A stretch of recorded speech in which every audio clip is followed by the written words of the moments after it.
de qué son las cosas que acontecen entre nosotros y Dios para que creemos un poco de distancia con Él, pero también pienso de cómo esas cosas que nos ponen distancia entre nosotros y Dios nos afectan a nivel horizontal.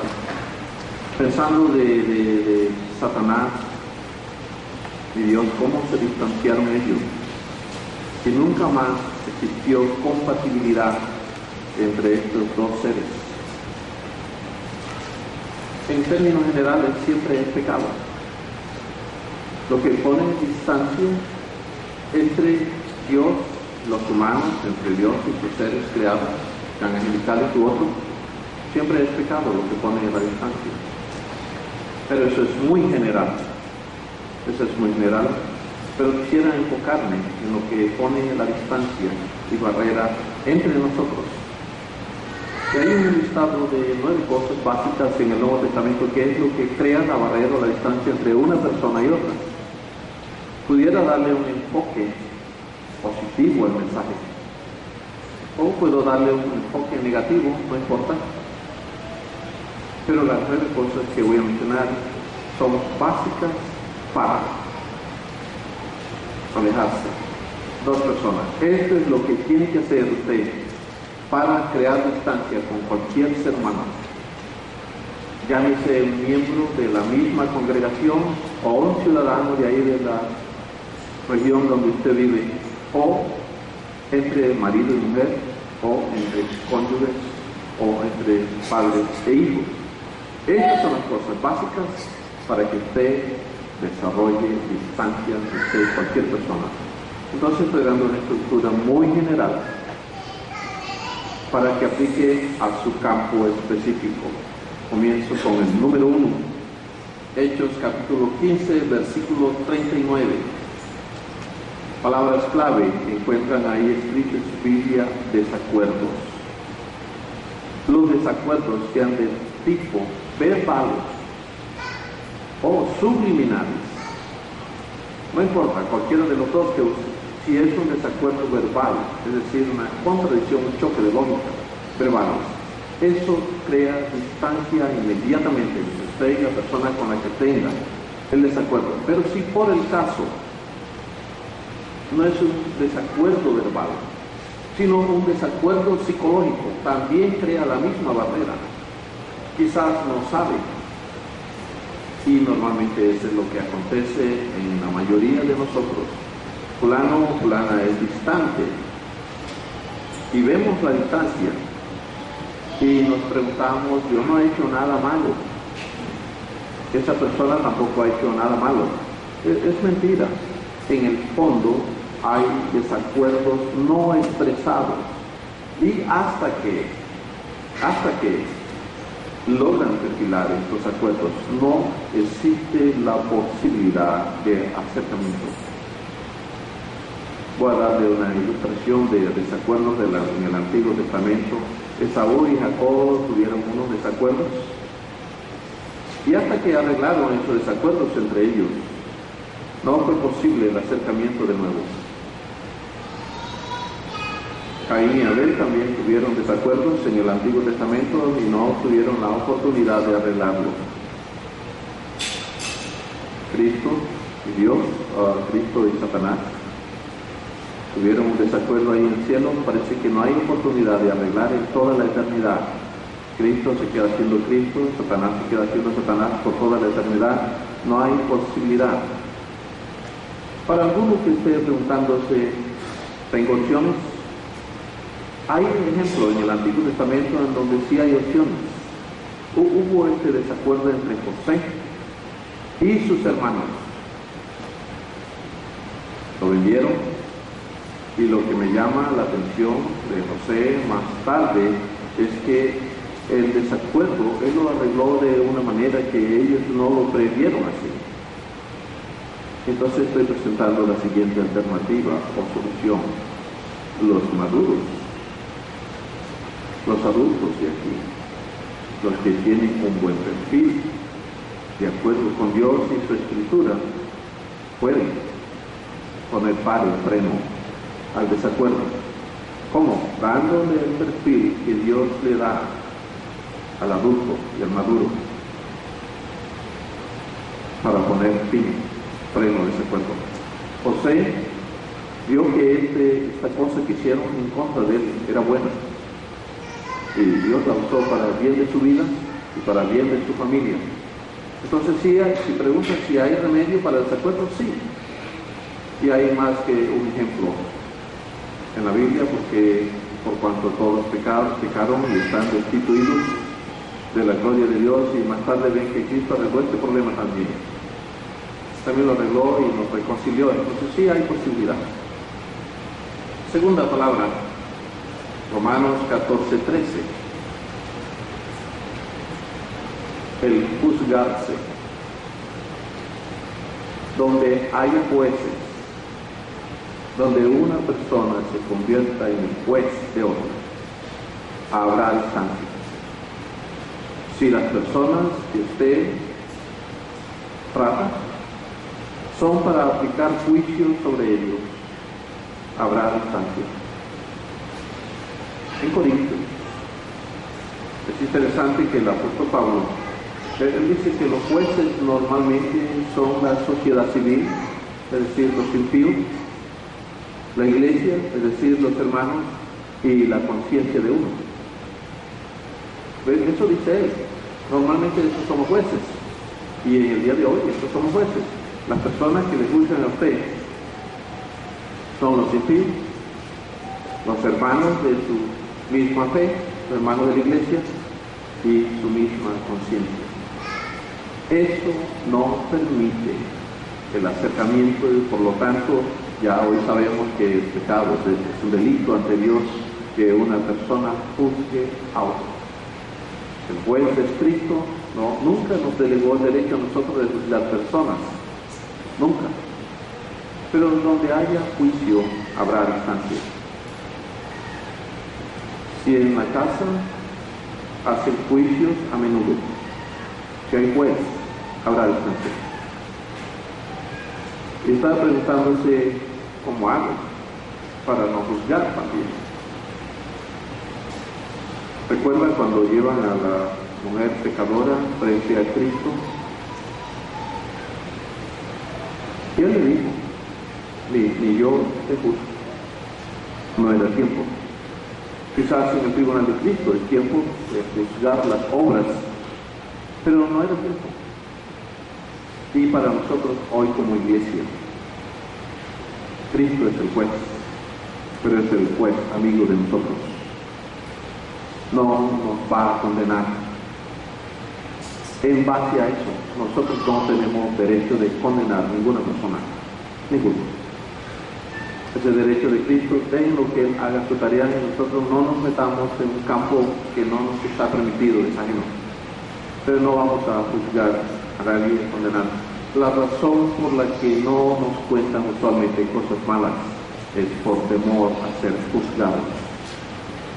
Esa es la barrera fuerte que existe en la sociedad, por la cual una persona no comparte sus secretos malos para con otro, porque tiene temor de ser juzgado. Pero en la medida que destruye este elemento de juicio en contra de las personas, habrá acercamiento entre nosotros.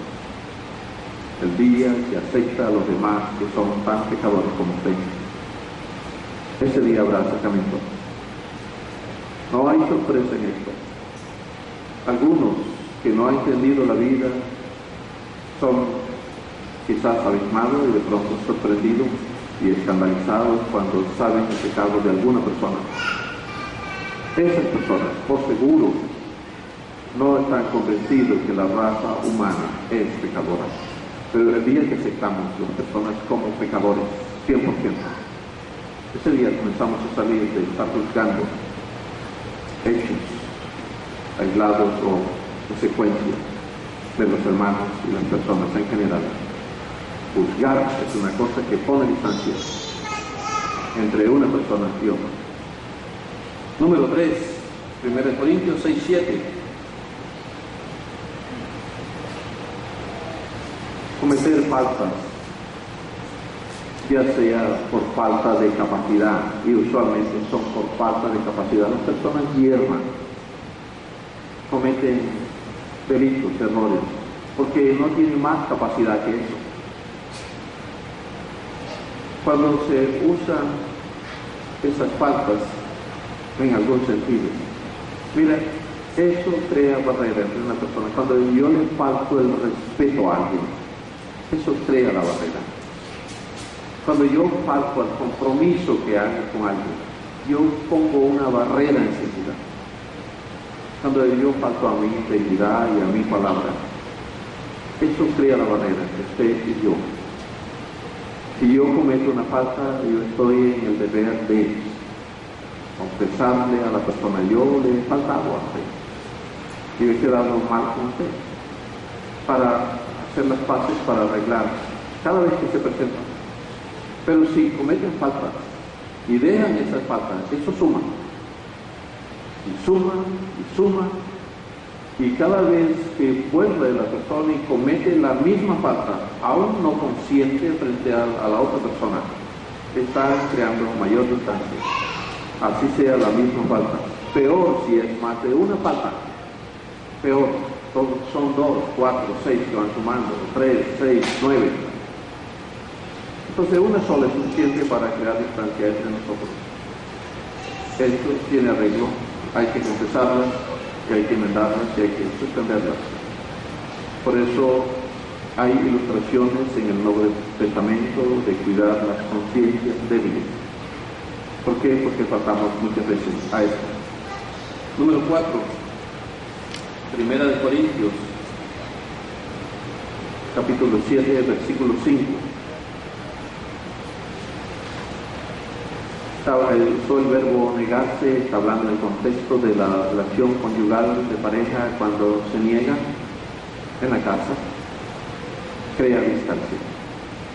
Estoy hablando de los cónyuges que se manipulan sexualmente, que usan el sexo para controlarse o manipularse.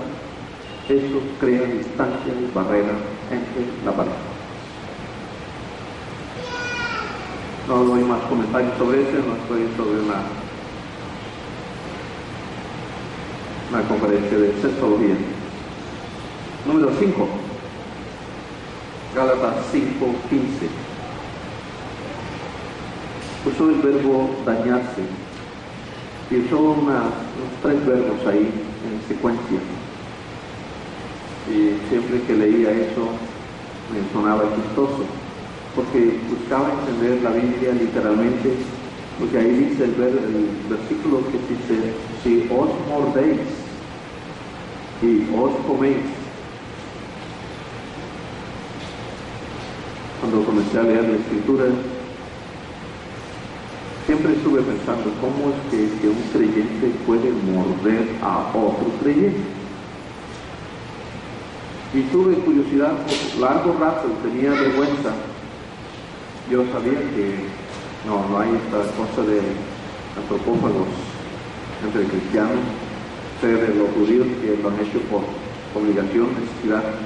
Pero siempre pensé: ¿cómo que un creyente puede morder a otro? Esto es literal.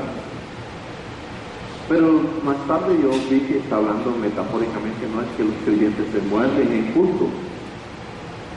Pero distinga entre morder y consumir, son 2 acciones.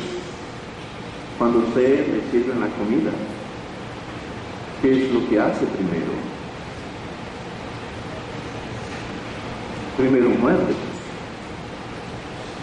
después del proceso consume. Entonces es una acción en donde usted hiere a una persona.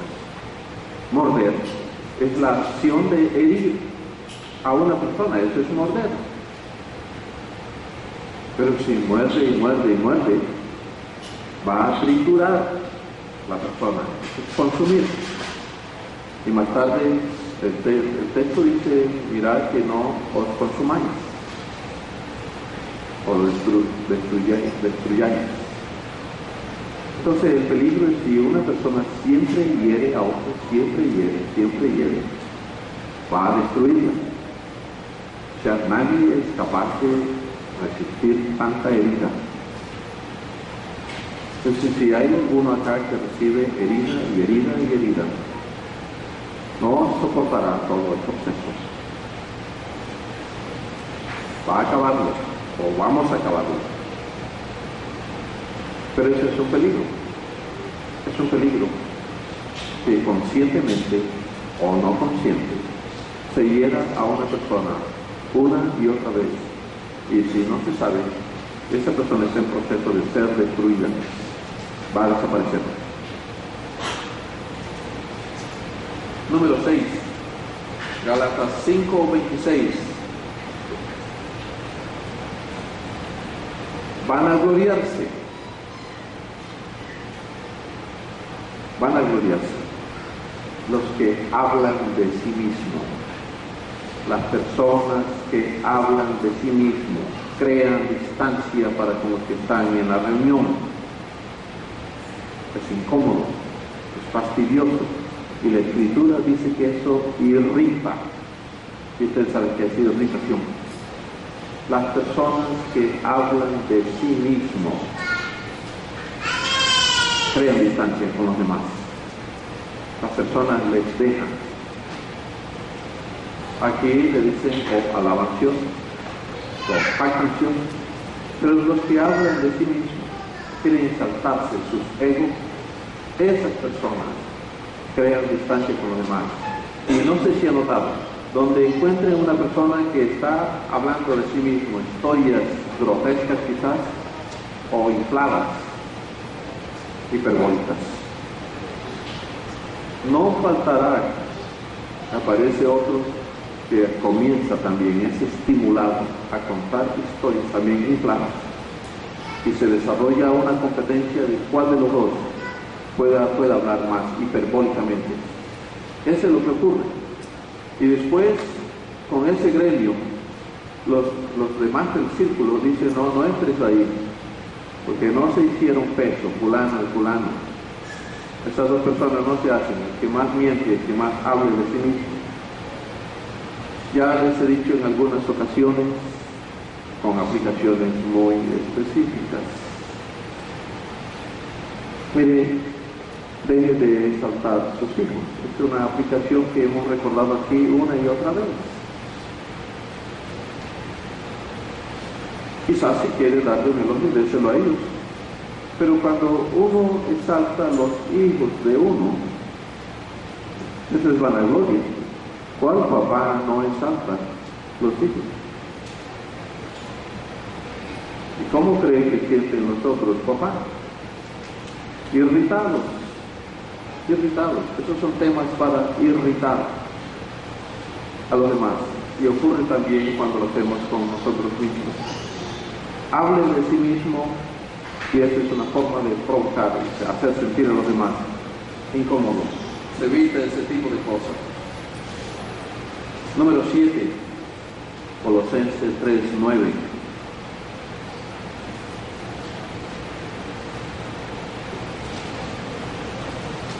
Ya mentirse.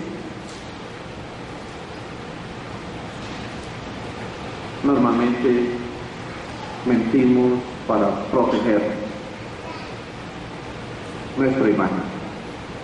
Las personas que mienten buscan proteger su imagen, normalmente una imagen débil. No importa quién es. La persona que miente busca proteger su autoestima baja. Es una forma de saber quién tiene autoestima baja. Tiene que mentir.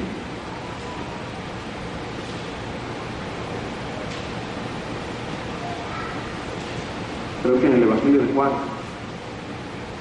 hablando Cristo de Satanás, dice que él es mentiroso desde el principio. Cuando uno miente, uno se identifica como hijo del diablo, porque él es padre de mentira. Y así habló Cristo con los líderes judíos. Él dijo, vosotros sois de vuestro padre el diablo. ¿Por qué? El diablo miente desde el principio. Y una persona que miente se identifica con el diablo, padre de mentira. Nosotros somos de la verdad y no debemos andar en esas cosas. Normalmente la mentira busca algún beneficio en el momento. Si alguien le echa una mentira, sepa, él está buscando un beneficio en este momento. Y así se usa la mentira en ese sentido. Y de vez en cuando las mentiras buscan tumbar a la otra persona. Esos son usos generales sobre la mentira. Cuando alguien miente, está buscando tumbar a alguna persona. Por lo general buscan tumbarlo a usted. Entonces, esos son algunos usos y mecanismos sobre la mentira. Número 8, Santiago 4:11 y 1 de Pedro 4:9. Murmurar.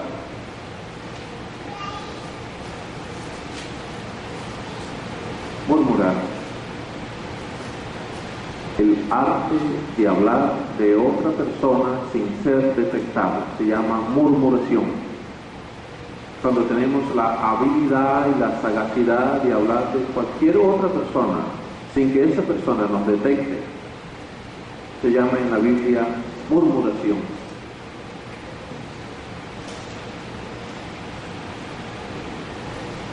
En el contexto nuestro, normalmente cuando prestamos un servicio que no queremos hacerlo, nos pone en peligro después del servicio.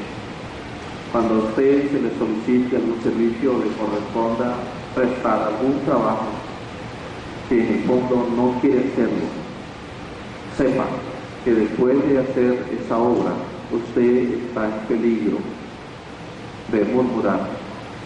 Entonces estoy sugiriéndole que esté prevenido.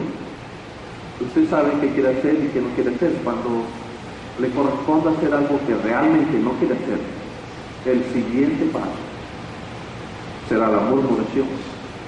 ¿Por qué? Porque no quería prestar el servicio en el fondo. Lo más grave de una murmuración es que uno piense que la hace contra la persona. Pero cuando leen el libro de Éxodo, va a encontrar el concepto que las murmuraciones son contra Dios, cualquiera que sea. En apariencia yo quizá la hago contra alguna familia o persona, en apariencia. La verdad es que todo delito y todo pecado, en el fondo, es contra Dios. Entonces cualquier murmuración que haga con respecto a alguna persona, la va a tomar Dios para él. Porque los pecados y delitos a la larga son contra él. Y número 9, y último, Santiago 5:9. Quejas. También tiene la idea de murmurar sin ser escuchado. Y la idea es esto. Hay personas que toman la vida cotidiana como un acto gravoso. Hay personas que tienen hábito de quejarse y para ellos todo es una carga indeseable. Si les corresponde estudiar, se quejan porque van a estudiar. Si van a comer, se quejan porque van a comer. Si van a trabajar, se quejan porque van a trabajar. Y no importa la categoría del trabajo. El problema no son esas cosas, el problema es que la persona tiene una mentalidad quejambrosa ya. Si encuentra uno de estos, así usted le manda a dormir. Así le manda a dormir, usted le manda a descansar. ¿Y por qué tengo que irme a descansar ya? Y él tiene una mentalidad de queja para todo. El problema es la mentalidad. Y en fin, mire, esas 9 cosas que acabo de mencionar, en donde usted note que algún miembro de esta congregación tiene distancia con otro, usted no necesita saber mayor profundidad sobre nuestras intimidades. Eso está en el fondo. Si hay distancia de usted con el que esté, no importa con quién, en el fondo hay distancia, por seguro. ¿Por qué no hay la distancia entre Dios y los ángeles que no pecaron? ¿Por qué esto no se presenta cuando hay dos personas maduras que tienen afinidad? ¿Cómo es posible que Jesús llamase a uno de ellos el discípulo amado? ¿Cómo es que la Escritura dice que el alimento sólido es para los que han alcanzado madurez?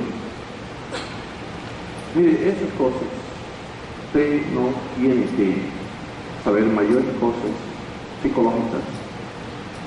Uno está preguntándose, oye, yo no le he hecho nada a fulano, él no me ha hecho nada a mí, pero no estamos cerca. Él no me ha ofendido nunca. Hasta donde yo sé, tampoco nunca he ofendido a esa persona, pero no somos amigos, no somos cerca. Y la verdad es que no nos atraemos. Y usted dice, gran misterio es, ¿cómo es que no me cae bien? No me cae bien porque esas 9 cosas están debajo. Y usted puede averiguar quizás específicamente cuál de las 9 es, porque una sola produce todo el efecto de distancia. Y el día que practique una de esas, la que quiera, cualquiera, eso alejará a las personas ese día estará en retroceso. Tome cualquiera de esas, lo hace el día que quiera, y las personas que estén con usted, ese día hay retroceso, hay distancia. Eso siempre produce eso. Y no es negociable por Dios, son sus normas. Tómelo como una prevención, si no está en eso. Pero si ya tiene distancia con alguna persona, entonces le sugiero que arregle la situación o el problema o la dificultad o el impasse, porque por seguro eso está debajo de su corazón. Si lo ha detectado o no, esa es la diferencia. No más por hoy.